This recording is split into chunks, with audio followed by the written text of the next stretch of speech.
Reka nongere ngo ikaze amaze gukora subscribe kuri channel ya YouTube YAMBI TV official ndetse nawe udukurikira mu buryo utarakora subscribe ariko mukamukunda inkuru ndetse n'ibiganiro dukomeza kugenda tukugezaho. Niba wibuka igice cya mbere cy'inkuru uko nazinutswe urukundo uruko cyarangiye ubwo uyu musore muhire Blaise yaje gusubira mu modoka akaza kwisanga ari impande wa mukobwa yakunze yamureba neza agaza gusanga ari umukobwa ufite ubumuga agahita agwa mu kantu. Ese nyuma yaho byaje kugenda gute? Reka dushire amatsiko twumva igice cya kabiri kwibutsa kureba munsi y'inkuru kare bari gutukura ndetse ijambo subscribe ugakandaho ugahita ukana no kumenyetso k'inzogera gata kaza ku ruhande kugira ngo dushiraho igice cya gatatu cy'inkuru uzahite wakira ubutumwa bugufi kumenyesha yuko kigezeho ugahita uyumva. Ndacyari muhire Blaise nkomeje kubabwira ubuhamya bwanjye uko nazinutswe urukundo, gutereta, guhinga, uburyarya, guhemuka, kwizerana, urukumbuzi, kwibagirwa, kuzinukwa, ibanga, gutendeka, kunezererwa, kubabara no kwangana, n'amagambo akunze kwiganza mu rukundo. Umukunzi nyawe ajya muri aka gatebo agatoranya ama yazakoresha, ariko hari n'andi yidumbukiza akakwituraho utayatumye. Twari tugeze aho nari ngiye kwa muganga ndi muri bisi numvise ijwi ry'umukobwa ambwira ngo rwara ubukira. Iryo jwi rikirukana imisonga yari imaze iminsi nzonze kubera irindi jwi nanone.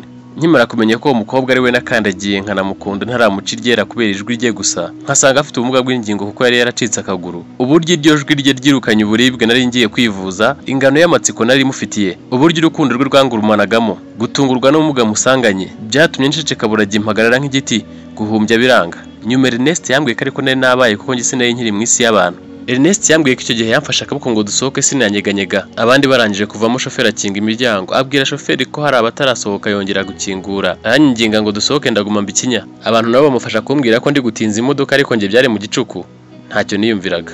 Ernest yababwiye ko ndwaye kandi ajyanye kwa muganga i Remera. Bamwe batanga igitekerezo cy'uko banterera bakanshyira hanze ngo ntaguma kubakerereza, gusa shoferi we yahise atsimbura imodoka bataranoza iyo nama. Shoferi ngo yavuze ko ntaho batavura. Ubwo imodoka yakomeje yerekeza Nyabugogo ariko nkihagaze Ernest akimfashe yabuze icyo akora. Hadashize akanya kanini nagaruye ubwenge numva ntakirwaye. Wa mukobwa nari nakomeje kureba ubudahumbya nkahagarara ubutinyagambura yari yipfutse mu maso isoni zamwishe. Natunguwe no kubona abantu bose ari jye bareba ariko ibyo bavugaga sinumvaga ibyo ari byo. Nuko nyuma tutakiri mu modoka Ernest yaje kumbwira ko bamwe baketse ko nakunze uwo mukobwa abandi bakamubaza niba ntasanzwe mfite ubumuga bwo mu mutwe. Ntacyo ngo yabasubije kuko nawe ibyo yabonaga nta handi yari yakabibonye. Ubwo rero nkigarura ubwenge nibajije icyabaye kuko nabonaga bamwe bandeba baseka abandi bandeba batavuga bumiwe. Naketse ko bareba uwo mukobwa kuko nabonaga yipfutse mu maso afite isoni. Narahindukiye mbaza Ernest icyabaye, ntacyo yansubije ahubwo yahise ambwira ngo nicare. Ndicara maze numva abantu benshi baratujemo gake. Nahise nkeka ko byanze bikunze icyabaye cyose nkifitemo uruhare. Nongeye kubaza Ernest ibyabaye bituma abantu bose banyitegereza. Ernest abonye ko murembeje ambwira ko araza kumbwira dusohotse mu modoka. Namubajije aho ubundi tugiye kuko nabonaga ari mu masaa 8 z'amanywa kandi ubusanzwe nabaga ndi mu kazi. Ntababeshye sinibukaga ko nari ndwaye. Ndetse nta nubwo nibukaga ko uwo mukobwa twicaranye ari we wambujije amahwemo. Ernest yari yamaze gusobanukirwa ko umuti wabonetse. Gusa byari bimugoye kugira icyo ambwirira imbere y'abantu bari mu modoka babonye ibyabaye. Bose amatwi bari bayabanguye ngo bumve imvano y'ibyo babonye byabagoye gusobanukirwa ibyo ari byo. Mwakwibaza muti Ernest yavuze iki? Yarumye gihwa. Ariko nge nakomeje kuba mu rujijo kuko ntiyumvishaga impamvu atinya kumbwira kuko nari nicaye wamagaze iruhande nararamye mureba mu maso nawe mbona afite isoni nk'uwo mukobwa twari twicaranye.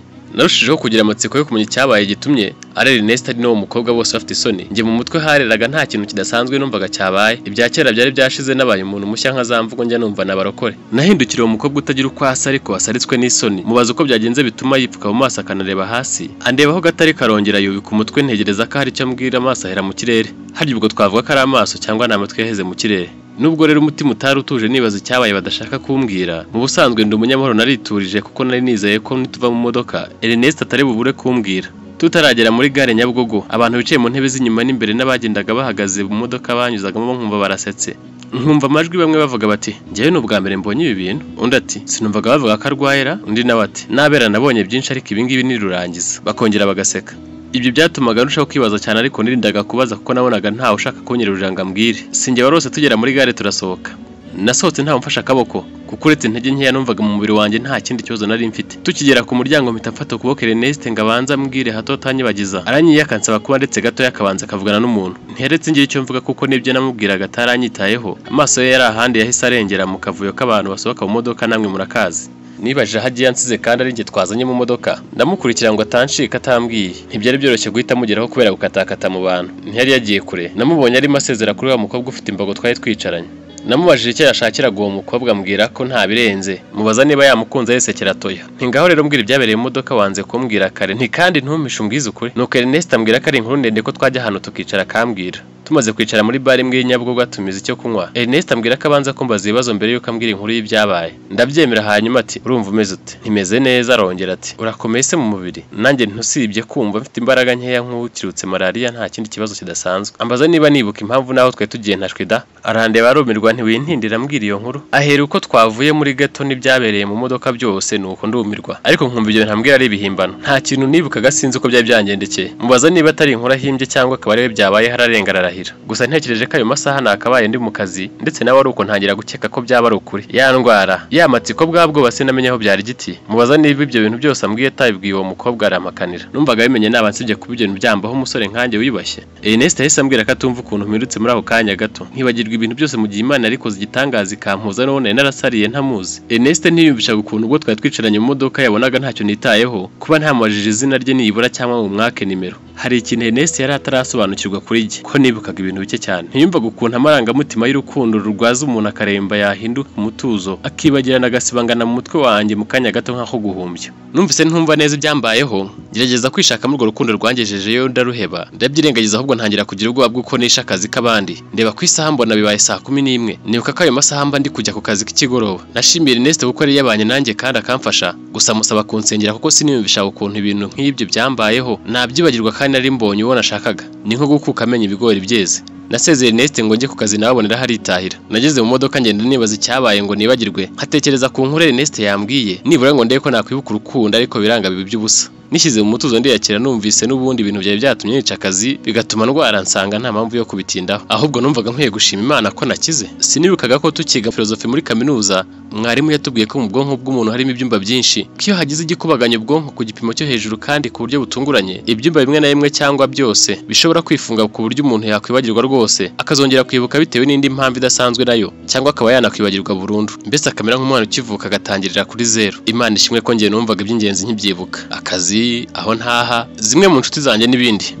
Twageze Rwanda Igice turahagarara ngo hajyemo abandi bagenzi. Nari nicaranye n'umubyeyi, undi mubyeyi uhetse umwana barinjiye, amagarira uruhande kuko imyanya yo kwicara yari yashize. Numvise bimbangamiye kuko numvaga ntashaka kumuhagurukira. Icyambere umwuka w'imodoka arambangamiraga kuko iyo umuntu yahagaze mu modoka igenda imucundagura akenda kuruka. Icya kabiri nari mfite imbaraga nke z'umubiri kubera nari nkirutse ya ndwara ndege mu ruzi. Abantu barandebaga nkijijisha. Tugeze Sonatube mbura amahoro ndamuhagurukira.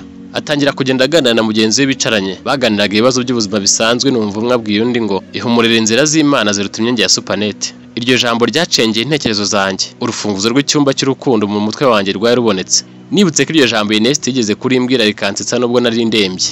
Numvise ubushyuhe bunzamutsemo, intoki numva zitangiye gukonja, mfata hejuru ndakomeza ngo ntagwa. Ntangira kwibuka byose bigenda biza mu mutwe wanjye uhereye aho byatangiriye, mbese nk'uko umuntu yagenda arambura impapuro z'igitabo ahereye ku rupapuro rubanza. Imodoka yahise igera aho mviramo irahagarara mvamo, numva nzengerera nicara ku gatebe bategererezaho imodoka.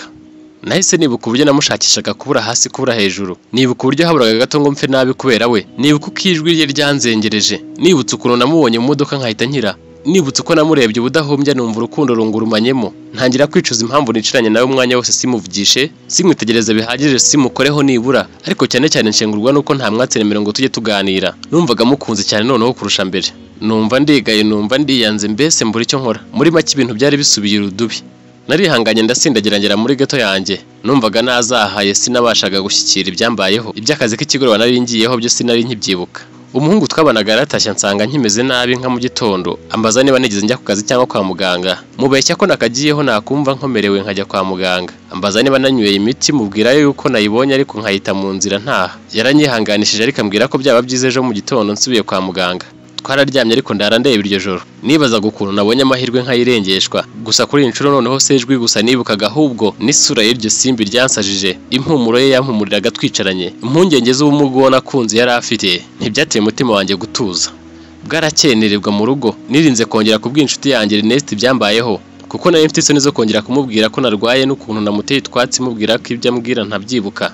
kandi ntako atayanagize kuko yari yatumye mpura n'uwari ufite umuti w'uburwayi bwandembeje nkirangaraho. Ernest yarampamagaye ambaza uko merewe, mubeshya ko meze neza ataragira byinshi ambwira musezeraho mubwira ko mpuze ndi mu kazi. Numvaga ari amahirwe Imana yari impaye nkayapfusha ubusa. Nibazaga none icyo nasaba Imana nkumva ntacyo kuko ibyari yankoreye byari igitangaza, ariko ayo mahirwe akanca mu myanya y'intoki. Gusa nubwo numvaga nshaka uwo mukobwa, numvaga ntazi niba twakundana tukazabana afite ubumuga. Gusa kuko ndamubonye muti watuma umutima wanjye utuza, numvaga mushaka ariko nta nzira n'imwe byari gucamo.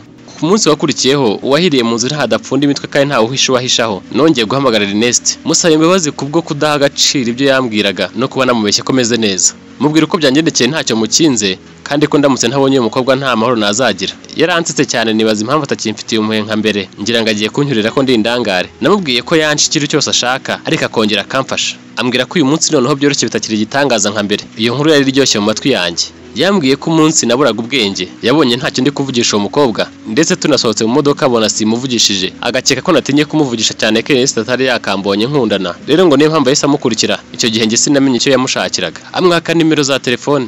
Nkibyumva nahise nongera ndakarira Ernest kandi nti kuki utahise uzimpa nkajya amuvugisha. Urabona ukuntu watumye ndemba bene aka kageni? Ati nabonye utakibyibuka numva kuziguha naba nkugoye mbanza kukureka ngo nta gutesha umutwe ubanza uruhuke.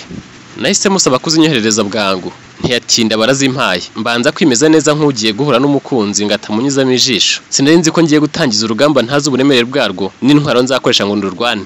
Nubwira bwinshi namuhamagaye nimero numva iciyemo, bidatinze barayifashe. Ahwi nanjye nti alo.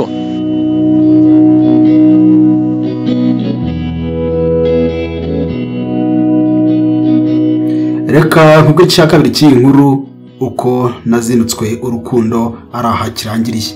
Niba hari amatsiko usigaranye uko byaje kugenda, icyo usabwa gusa ni ukureba munsi y'inkuru ukareba hari bitukura ndetse ijambo subscribe ugakandaho, ugahita ukanda no kamenyetso k'inzogera gahita kaza ku ruhande kugira ngo udashiraho igice cya gatatu cy'inkuru uzahite wakira ubutumwa bugufi bukumenyesha yuko kigezeho ugahita ucyumva.